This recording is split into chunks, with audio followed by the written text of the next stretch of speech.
നിങ്ങളുടെ ഫോൺ കുളിമുറിയിൽ കൊണ്ടുവരുന്നത് പലരുടെയും ഒരു സാധാരണ ശീലമായി മാറിയിരിക്കുന്നു.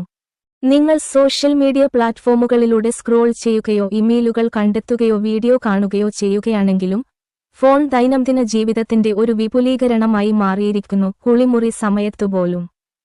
എന്നിരുന്നാലും ഈ ശീലം സൗകര്യപ്രദമാണെങ്കിലും നിങ്ങൾ വിചാരിച്ചിരിക്കാനിടയില്ലാത്ത ശുചിത്വവും ആരോഗ്യ പ്രശ്നങ്ങളുമായാണ് വരുന്നത്.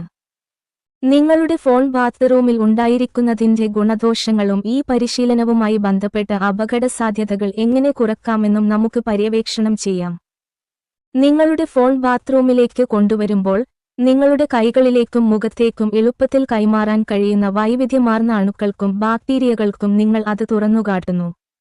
കൂടാതെ കുളിമുറിയിലെ ഈർപ്പം കാലക്രമേണ നിങ്ങളുടെ ഫോണിന് കേടുവരുത്തും.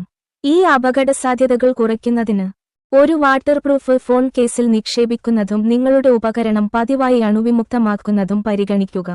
കൂടുതൽ ബാത്റൂം സുരക്ഷാ നുറുങ്ങുകൾക്കായി നിങ്ങളുടെ ഫോൺ ഉപയോഗിച്ചതിന് ശേഷം കൈകൾ നന്നായി കഴുകുന്നത് ഉറപ്പാക്കുക. കൂടാതെ ബാത്റൂമിലെ ഏതെങ്കിലും പ്രതലത്തിൽ വയ്ക്കുന്നത് ഒഴിവാക്കുക.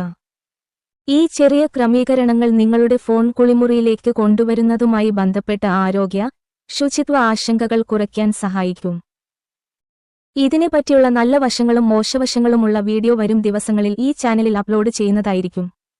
അതിനായി ഇപ്പോൾ തന്നെ ഈ ചാനൽ സബ്സ്ക്രൈബ് ചെയ്യുകയും മറ്റുള്ളവരിലേക്ക് ഷെയർ ചെയ്യുകയും ലൈക്ക് ചെയ്യുകയും കൂടെ ചെയ്യുക.